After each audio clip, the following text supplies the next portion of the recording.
Sejam muito bem-vindos a mais um Giro do Agro. O que é o Giro do Agro? O Giro do Agro é um programa semanal que a gente traz as principais notícias do agronegócio brasileiro.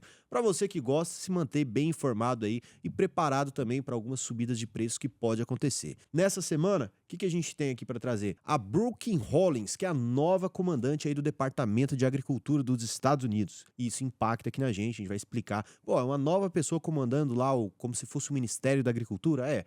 Mas tem algumas mudanças aí, porque ela é bem diferente de quem estava antes, agora que o Donald Trump ganhou. Ministro Rui Costa também fala de intervenção no preço dos alimentos. O Sarney já fez essa merda, deu merda. O Rui Costa, deixa de ser um cara inteligente aí, né? A gente já viu aí, historicamente, desde Roma Antiga, controle de preço em alimentos não dá certo, faz com que pare de ter alimentos no supermercado. Que burrice, cara. É como diz o Raul, no Brasil até o passado é incerto. Até o passado é incerto, né? O Sarney fez isso, foi muito bom.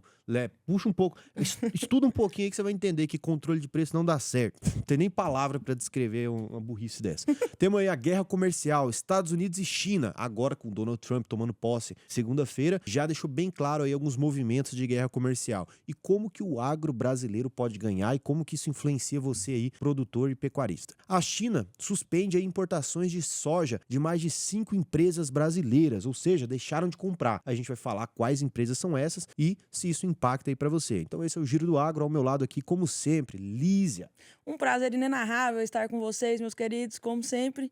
Vamos pros índices? Bora. E ontem a gente gravou um programa aqui, ó, Lucas, o Luiz estava com a gente aqui. Eu falo Lucas porque é parecido, é Luiz. O Lucas já, como vocês acompanham o programa aqui, sabe que o Lucas que acompanha com a gente aqui, ele fez reversão de vasectomia, tá aí, tirou 15 dias de férias aí, menino vai botar o menino pra jogo. Tamo na torcida aí, Lucas, se estiver assistindo, boa sorte aí, vai lá, meu guerreiro. Vai na fé. Vai na fé.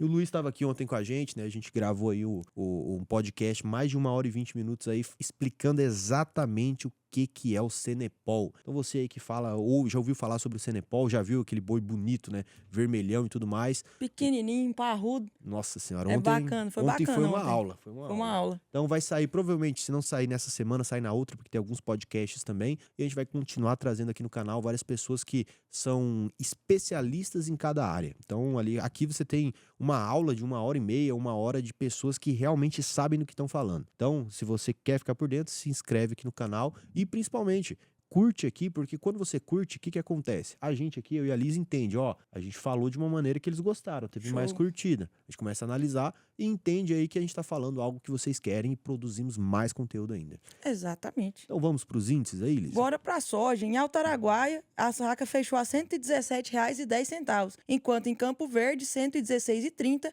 Canarana, R$ 110,80. Melhor região do Vale do Araguaia. E Primavera do Leste, R$ 116,70. Já o milho fechou em Campo Verde a R$ 60 a saca. Em Canarana, infelizmente, é R$ 48,50. Caramba, enquanto em Sapezal, R$ 54,50. Foi uma queda absurda. O milho tá sofrendo esses dias, cara. Canarana tá com milho muito barato. Deixando bem claro que isso aqui é um índice CPEA. Da onde que a gente tira esses dados? Do CPEA. Então pode ser que alguém lá em Canarana vendeu mais caro, mais barato, mas é o A média CPEA foi essa. Infelizmente ou felizmente, o único índice que a gente tem que é um pouco mais confiável aí no Brasil é o CPEA. E isso é um dos maiores problemas que a gente tem. A gente deveria ter um índice um pouco mais assertivo. Eu ainda não acho que o CPEA seja o melhor. E como vocês pediram, e a gente ouve vocês quando vocês pedem, os índices do café, que tá nessa alta louca. Cara, eu paguei R$40 meio quilo de café. Você vai ali, tá R$50 um café, não é um café especial. Não, eu paguei no rancheiro, velho. Tradicional. Eu sei que, Luiz, que o problema do café aumentou, porque quando eu passo aqui, ó, eu sou de Goiânia, quem é de Goiânia vai entender. Eu saio ali do setor universitário, venho ali subindo pelo Cepal, e aí tem uma mulher que fica ali no Cepal vendendo café e pão de queijo. Eu paro lá, tomo um café, como um pão de queijo, um biscoito de queijo, converso lá 10 minutos e vou e sigo minha vida, todo dia. E aí o café sempre foi R$1,50. O café já tá R$2,50 no copinho. Aí pronto, falei, agora a inflação me pegou. Não tem jeito. E na saca também a gente teve essa variação. Em Guaxupé, em Minas, a saca fechou a 2,253, enquanto em Poços de Caldas, 2,260, Patrocínio, 2,380. E Araguari teve o recorde, que fechou a 2,400. E aí uma coisa aqui para quem não é do agro, por que a gente traz o café arábica? Tem vários tipos de café. Só para vocês terem ideia, dos 46 milhões de sacas de café que foram, toneladas de café que foram exportadas ano passado, dos 46, 33 foram de café arábica, ou seja, é quase 70% da produção é desse tipo de café, então a gente pega esse café para medir o outro. É tipo a tilápia É tipo a tilápia na para piscicultura. piscicultura. E ainda nos futuros, em Nova York, a gente tem uma precificação ainda maior, porque tem muito produtor segurando, esperando que a valorização aumente ainda mais. Então é isso. E o consumo de café, eu fiz um vídeo especial. Ah, isso é legal de falar. Fiz um vídeo agora, eu tô tentando gravar alguns vídeos de temas específicos. Então, a gente procura temas específicos para quem é do agro, para quem quer aprender sobre o agro. A gente vai falar um pouco mais, aprofundar um pouco mais, porque aqui não dá muito tempo, aqui a gente tem que falar mais notícias, né? E aí uma delas foi sobre o café e o quanto que, apesar de o aumento do preço não parar, né, a gente ainda continua com consumo em expansão, as pessoas continuam bebendo mais. E olha que interessante, em uma pesquisa que rodou, né, que eu trouxe, então se inscreva no canal pra vocês ficarem vendo esses vídeos.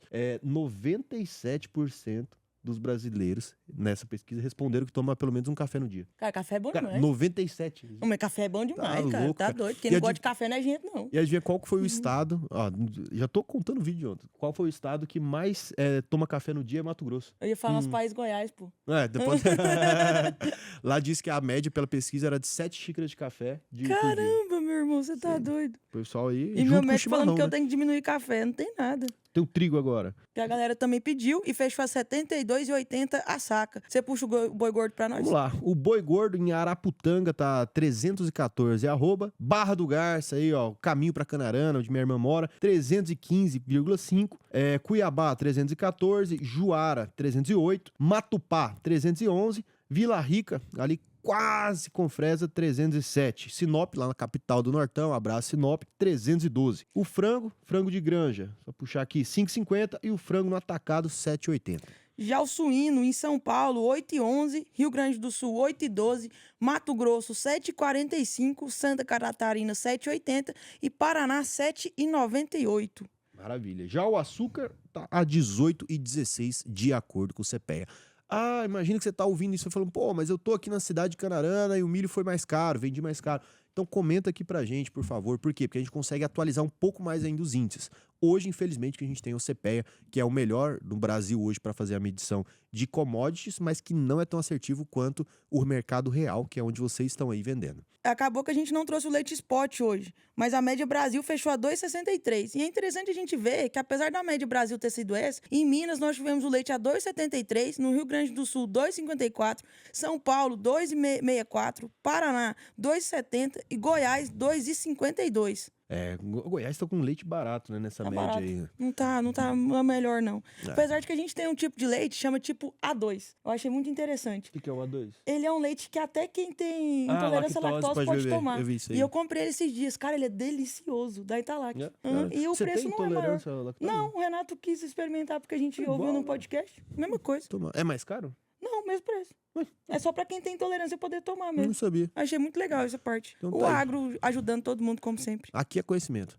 E agora, notícia número 1 a gente vai trazer aqui, que é essa nova pessoa que vai comandar aí o Departamento de Agricultura dos Estados Unidos. O que isso importa? Vamos lá. O Departamento de Agricultura dos Estados Unidos, do governo Donald Trump, será comandado aí pela Brooke Hollins. Ou Brooke Hollins, nome em inglês, eu vou falar em português mesmo. A advogada ali do Texas substituiu o Tom Vislak, né, escolhido pelo ex-presidente Joe Biden, ou seja, trocou a diretoria, trocou também o departamento, né? E a trajetória dela é ligada ao campo, né? A Hollins chega aí ao cargo com uma vasta vivência no agro ali nos Estados Unidos. Eu achei isso aí sensacional, porque a gente vê o Lula querendo indicar o Lira por exclusiva jogada política, enquanto o Trump tá indicando alguém que de fato entende algo do meio que vai comandar. Exato. Aí que você vê uma diferença entre... Porque, a gente vê muito o presidente, né? Mas o presidente, ele quase não toma tantas decisões quando tem ministros ali que são mais técnicos. Você tem um cara, você tem, por exemplo, aí, uma pessoa que tem a história dela inteira aí pra gente, não sei nem se a gente vai entrar nela, que viveu no campo, você deixa ela tocar. Você vai lá,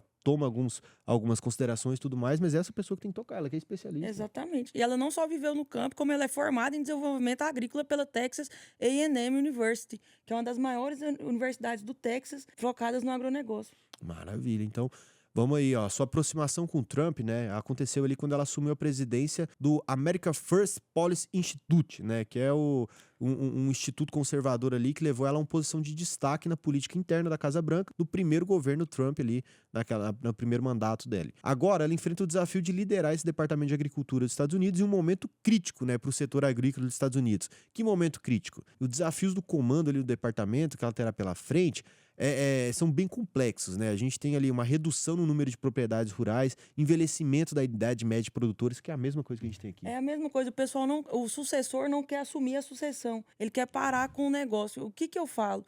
E isso deve ser um problema em todos os locais. Você só chega com seu pai reclamando da fazenda. Então tem que ser uma coisa de cima para baixo também. Às vezes eu vou conversar com meu pai, eu sempre levo coisa muito positiva. Ele, não é bom desse tanto. Eu falei, não, mas porque você tem que conversar como se fosse algo melhor. Tá ruim, mas tem essa parte positiva aqui, isso é interessante, trazer mais para perto. E você também, sucessor, querer estar mais perto do seu pai, entender o que foi construído ao longo da vida para te proporcionar o que te proporcionou até hoje. Exato. E aí você vê que é um problema que ocorre aqui no Brasil, que também ocorre lá nos Estados Unidos. Olha, dados ali de 2023 mostram que no país, nos Estados Unidos, 1,89 milhão de propriedades rurais, né? Ou seja, teve uma redução ali de 7% em relação aos 2,04 milhões em 2017. Ou seja, reduziu 7% o número de propriedade rural. Cara, tem loucura isso aí. Então a área total também de terras agrícolas também representou queda, totalizando aí de 356 milhões de hectares, foram para 365 milhões de hectares, comparados a 2017, ou seja, de 365 caiu para 358. E além disso, a gente tem a idade média dos produtores rurais nos Estados Unidos tem aumentado. Em 2022, 40% deles tinham 65 anos, agora com aumento em relação aos 33% registrados em 2017. Então, e aí quando a gente vai para os números do agro ali nos Estados Unidos, né? O agro nos Estados Unidos é um importante setor para a economia, tal qual aqui o Brasil, né? Ele contribui com 1,5 trilhão para o PIB, né? Ou seja, 5,5% do total. E aí quando compara com o Brasil, enquanto lá nos Estados Unidos o agro é 5,5% do PIB, aqui é 30%.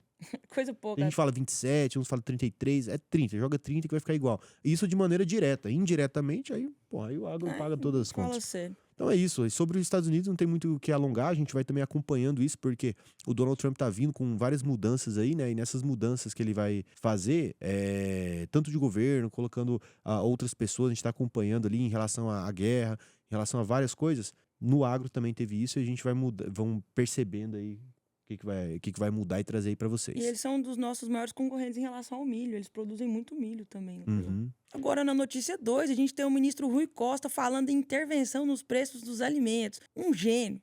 Como o governo pode fazer isso? O ministro da Casa Civil, Rui Costa, disse nessa quarta, dia 22, que o governo federal buscará intervenções para baratear os alimentos. Segundo ele, vai haver reuniões com os ministérios da Agricultura, do Desenvolvimento Agrário e da Fazenda sobre o assunto. Ele deu a declaração em entrevista ao programa Bom Dia, Ministro, do canal Gov. Quem que assiste essa bosta? Não, eu queria saber quem que assiste um canal que é controlado pelo governo. Certeza que é uma empresa pública aí pra colocar cabide de governo aí, mano. Não faz sentido nenhum você ter um... É de rir, né?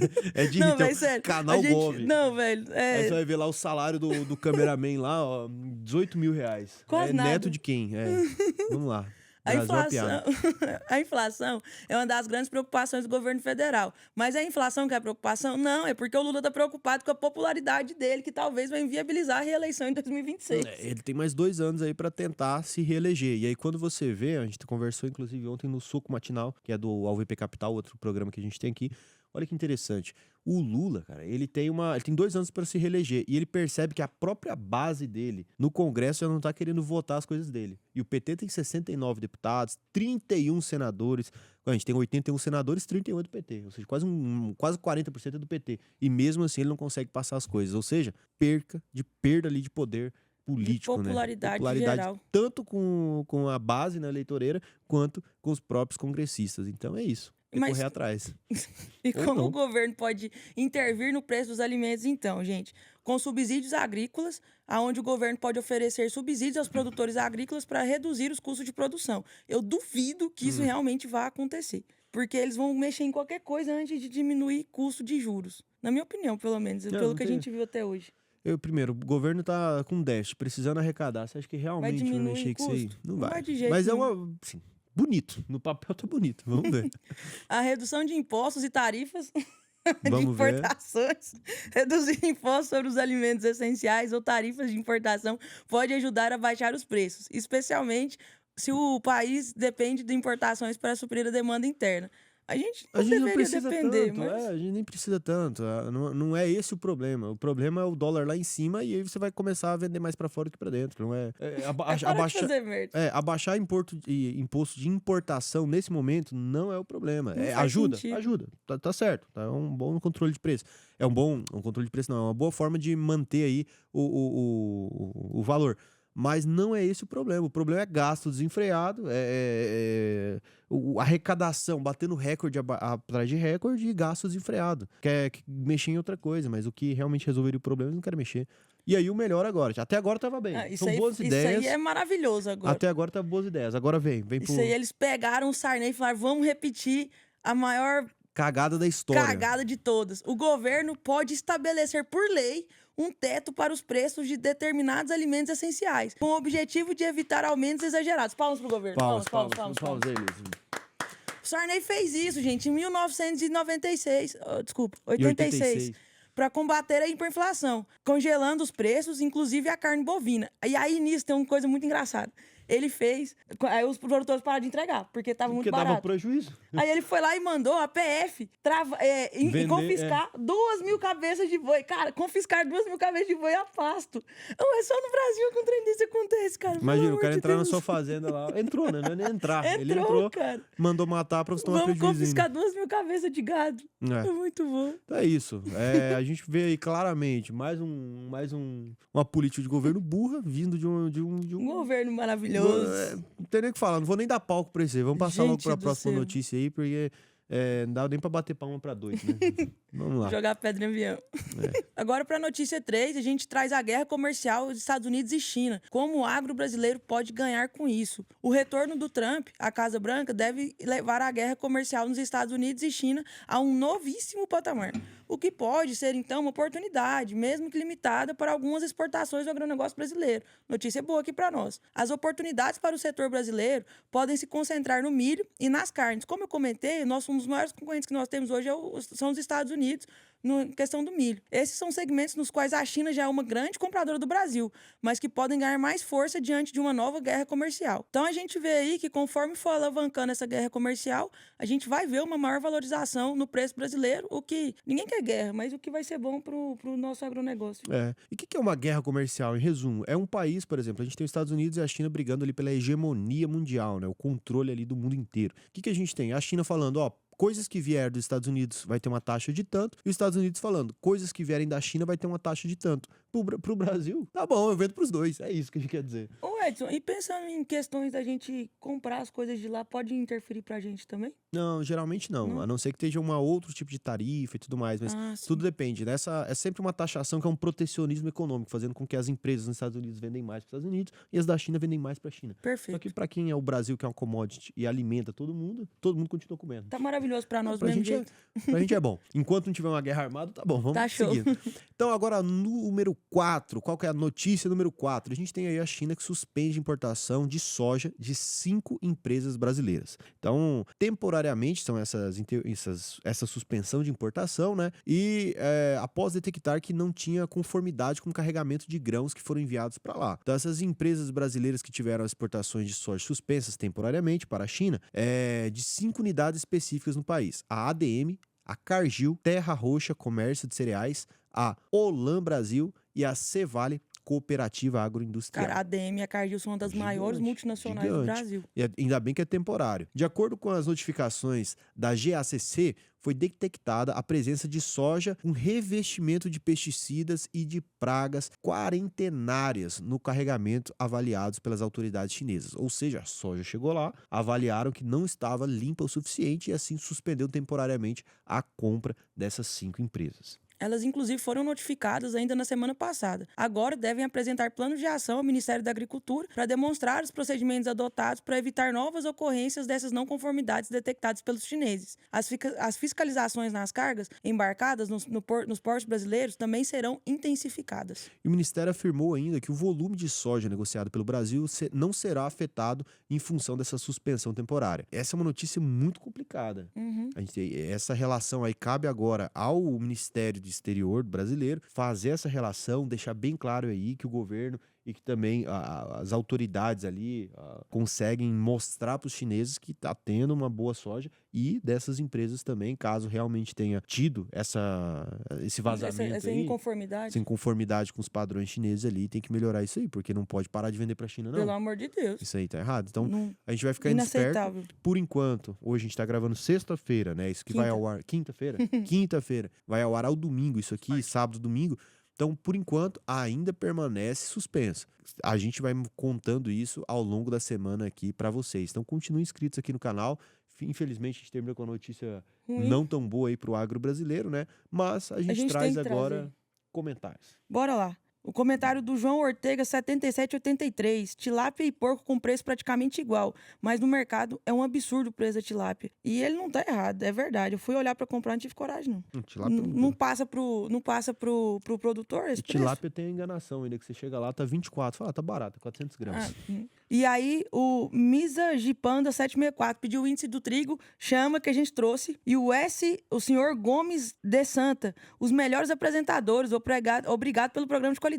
A gente que agradece pelo elogio, pô, chama. O Guilherme Garcia falou: região de Maringá começou a chover, mas precisa de mais. A soja está sofrendo. Nossa. Eu espero que aí nessa semana tenha voltado a chover aí. E já comente aí, já passou uma semana, melhorou as chuvas, como é que está aí na região de Maringá, Guilherme? Aqui em Goiás o pessoal tá sofrendo com alagamento. Aqui choveu.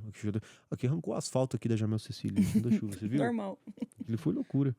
E o Rafael Vanzo falou: preço do café ótimo, vendemos a 2.000 a saca livre de tudo. Show!